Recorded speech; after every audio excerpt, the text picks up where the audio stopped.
Bollywood silver screen presenting Atlas. साल होता है सन 2043 यानी कि भविष्य की दुनिया। ये वो दुनिया है जब आर्टिफिशियल इंटेलिजेंस की तादाद बहुत ज्यादा है। वक्त हालात पूरी तरह से बदल चुके हैं क्योंकि एआई ने यानी कि आर्टिफिशियल इंटेलिजेंस ने इंसानों के खिलाफ जंग का ऐलान कर दिया है। वो हर एक मशीन जो एआई से चलती है अब वो इंसानों के खिलाफ है। और इस पूरी जंग को जो लीड करता है, जिसने इस पूरी जंग को शुरू किया है, उस एआई रोबोट का नाम है हर्लिन। दरअसल हर्लिन को बनाने वाले वैज्ञानिक ने उसे अपनी बेटी की रक्षा के लिए, उसकी देखभाल के लिए बनाया था। हर्लिन ने शुरू में ऐसा किया भी, पर अचानक से एक दिन उसने अपने कोड्स को बदल दिया। वो इंसानों के खिलाफ हो गया। हर्लिन ने न सिर्फ अपने कोड्स को बदला बल्कि उसने बाकी रोबोट्स के कोड्स को भी बदल दिया और अपनी पूरी एक टीम बनाई। जिसके बाद पूरी दुनिया में एआई ने लगभग 10 करोड़ लोगों को मार दिया। और अब सरकार ने एक ऑर्गेनाइजेशन को बनाया जो इनके खिलाफ लड़ेगी। उसका नाम है आईसीएन। आईसीएन ने लगभग सभी एआईस का खात्मा कर दिया। इसी तरह से 28 साल बीत जाते हैं और 28 सालों के बाद आईसीएन को पता चलता है कि एक जगह पर एक एआई है। आईसीएन की टीम वहां पर पहुंच जाती है, पर वो जो एआई होता है बहुत ही पावरफुल होता है। इस एआई का नाम कास्का होता है जो आईसीएन की टीम के ऊपर पूरी तरह से हावी हो जाता है। पर आईसीएन की टीम उसे इलेक्ट्रिक शॉक देकर अपने कब्जे में ले लेती है। दूसरी तरफ हमें एटलस को दिखाया जाता है जो 28 सालों के बाद अब बहुत बड़ी हो चुकी है। वो अपने घर पर अकेली रहती है और तभी टीवी पर न्यूज आती है जिसमें जनरल बताते हैं कि बहुत जल्दी एक नई मिशन को शुरू किया जाएगा। इस मिशन के तहत ये किसी भी कीमत पर हर्लिन को पकड़ लेंगे और इस मिशन में एटलस भी इनका साथ देगी। दरअसल एटलस भी अब आईसीएन के लिए काम करती है और जनरल को उस पर बहुत भरोसा है, इसीलिए एटलस को अपने पास बुलाते हैं और कहते हैं कि तुम कास्का की इन्वेस्टिगेशन करो। हालांकि जो कर्नल होते हैं वो ऐसा नहीं चाहते, पर जनरल के कहने पर वो उसे इजाजत दे देते हैं। और अब एटलस उस जगह जाती है जहाँ पर कास्का होता है। कास्का की पूरी बॉडी को डिसमेंटल कर दिया गया है ताकि वो किसी पर हमला ना कर सके। एटलस उससे पूछती है कि मुझे बताओ कि हर्लिन कहाँ पर है। वो कहता है कि मैं तुम्हें कभी नहीं बताऊंगा। एटलस कहती है कि तुम्हारे बताने की कोई जरूरत नहीं है, तुम्हारे दिमाग के कोड से मैंने पता लगा लिया है कि हर्लिन इस वक्त कहाँ पर है। ये सुनने के बाद कास्का अपने दिमाग में उन कोड्स को रिवाइज करता है और यहीं पर वो एटलस के जाल में फंस जाता है, क्योंकि जब वो अपने दिमाग में कोड्स को रिवाइज करता है तो वो सारे के सारे कोड्स एटलस को पता चल जाते हैं और अब उसे पता है कि हर्लिन कहाँ पर है। कास्का को जब पता चलता है कि एटलस ने उसे धोखा करके सही कोड्स का पता लगा लिया है, यानी कि हर्लिन की लोकेशन का पता उसे चल चुका है, तो वो गुस्से में अपने मुंह से एक वेपन से उसके ऊपर हमला करता है। पर उसे नहीं पता होता कि इन दोनों के बीच में एक इनविजिबल दीवार है जिससे एटलस उसके हमले से बच जाती है। अब एटलस सारे कोड्स लेकर अपने सीनियर्स के पास जाती है जहां पर इन सबको पता चलता है कि हर्लिन इस वक्त अर्थ पर नहीं है बल्कि वो दूसरे प्लेनेट पर है। ये सब प्लान बनाते हैं कि ये उस प्लेनेट पर जाएंगे और हर्लिन को पकड़कर यहाँ पर लाएंगे, जिसके बाद ये पता लगाएंगे कि हर्लिन ने अपने कोड्स को क्यों बदला, क्यों वो इंसानों के खिलाफ हो गया। पर एटलस ऐसा नहीं चाहती क्योंकि उसे लगता है कि अगर हर्लिन को वापस अर्थ पर लाया गया तो पहले की तरह अर्थ पर डिस्ट्रक्शन करेगा जिससे लाखों करोड़ों लोगों की जान चली जाएगी। और एटलस की बात को यहाँ पर नहीं माना जाता। इसके बाद एटलस को कुछ रोबोट से मिलवाया जाता है। ये बहुत ही आधुनिक रोबोट्स हैं जिन्हें हर्लिन किसी भी कीमत पर अपने कब्जे में यानी कि हैक नहीं कर सकता। ये इंसानों के दिमाग से जुड़े हुए होते हैं, यानी कि रोबोट्स और इंसान एक दूसरे से दिमागी तौर पर जुड़े हुए हैं। एटलस कहती है कि इस तरह के रोबोट्स बनाना पूरी तरह से इलीगल है। आज से 28 साल पहले इसी तरह की गलती हुई थी जिस वजह से दुनिया को बहुत खामियाजा भुगतना पड़ा था। पर कर्नल उसे बताते हैं कि इसका जो कोड है, यानी कि वो न्यूरो लिंक जो इंसानों को और रोबोट्स को दिमागी तौर पर आपस में जोड़ता है, ये और किसी ने नहीं बल्कि तुम्हारी मॉम ने बनाया था। और अब इन सभी बड़े बड़े रोबोट्स को सोल्जर्स अपने दिमाग से कंट्रोल करेंगे। कर्नल कहते हैं कि हमारे पास इसके अलावा कोई रास्ता नहीं है। एटलस को उनकी बात माननी पड़ती है और अब ये सब के सब अर्थ से उस प्लेनेट की ओर निकल पड़ते हैं जहां पर हर्लिन रहता है। बहुत लंबा सफर तय करने के बाद ये उस प्लेनेट के पास पहुंच जाते हैं जहां पर हर्लिन है। यहाँ पर एटलस सबके पास आती है और कहती है कि हमारा जो भी प्लान है वो हम पेपर्स के ऊपर लिखेंगे।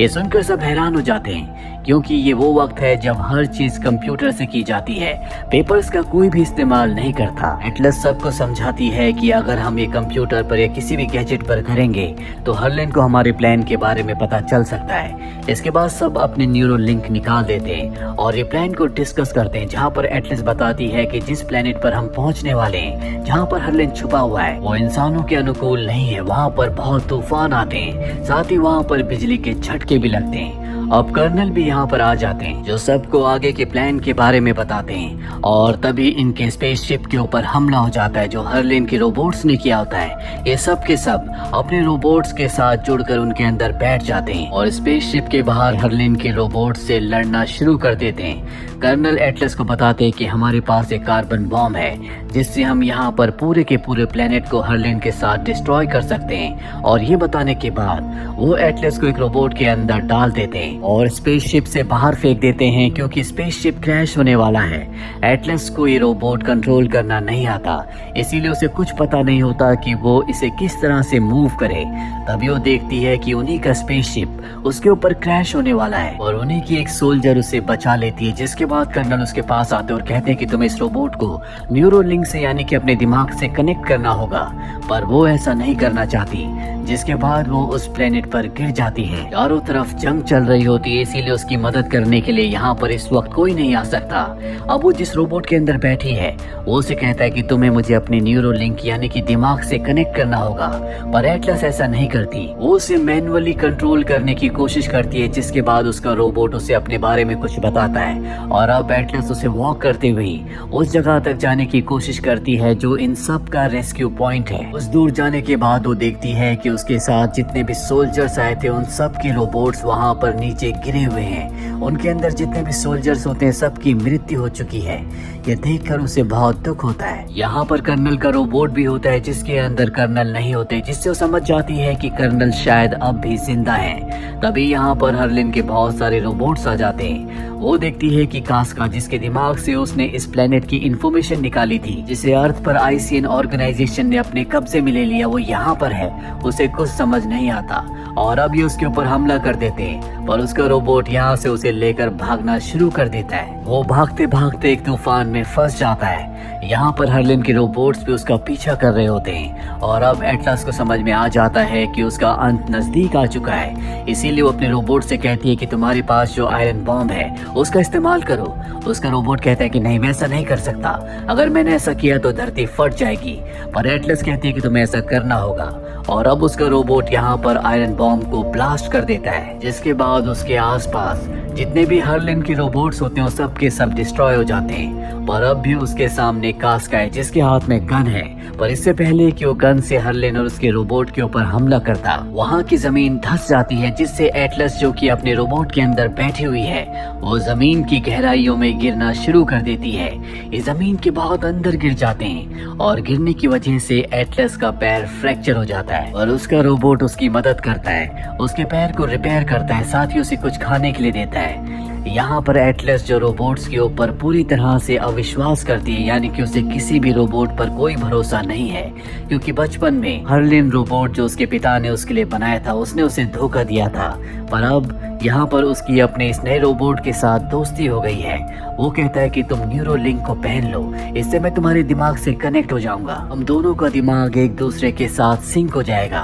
हालांकि एटलस मान तो जाती है, लेकिन अब भी वो अपने रोबोट को अपने दिमाग का एक्सेस नहीं देती, जिस वजह से ये दोनों एक दूसरे से दिमागी तौर पर नहीं जुड़ पाते। इन दोनों के बीच में आर्गुमेंट्स होते हैं, जिसके बाद एटलस अपने दिमाग का कुछ हिस्से का एक्सेस उसे दे देती है।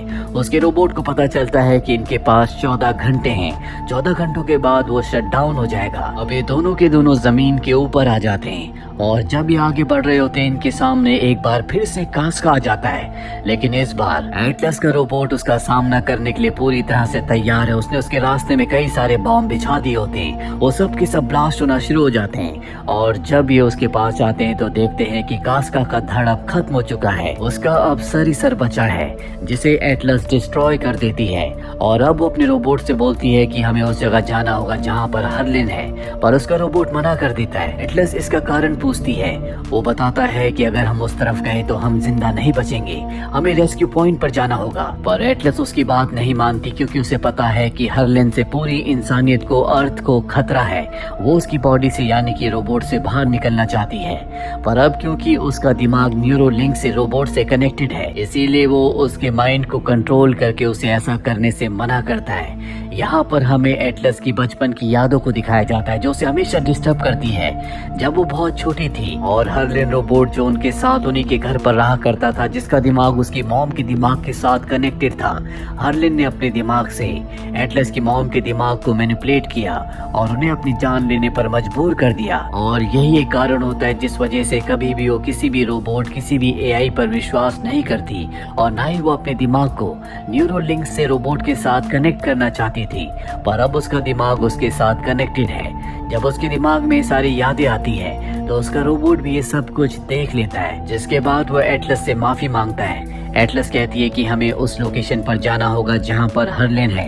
वहां पर जाने के बाद मैं अपनी टीम, अपनी ऑर्गेनाइजेशन को यानी कि आईसीएन को हर्लिन की लोकेशन यहां से भेज दूंगी, जिसके बाद आईसीएन उसकी लोकेशन पर हमला करके उसके साथ उसके सभी रोबोट्स का खात्मा कर देगी। और अब उसके रोबोट को उसकी बात माननी पड़ती है।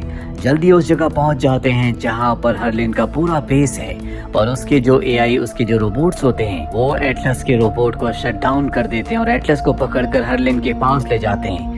हर्लिन उसे देखकर गुस्से में आ जाती है क्योंकि उसी की वजह से उसकी मॉम की मृत्यु हुई थी। एटलस को यहाँ पर हर्लिन का प्लान पता चलता है। दरअसल वो कार्बन बॉम्ब जिससे ये हर्लिन को मारना चाहते थे, हर्लिन उसी बॉम्ब से अर्थ पर कई हजारों लाखों लोगों को मारना चाहता है, जिसके बाद वो अर्थ पर पूरी तरह से अपना कब्जा कर लेगा।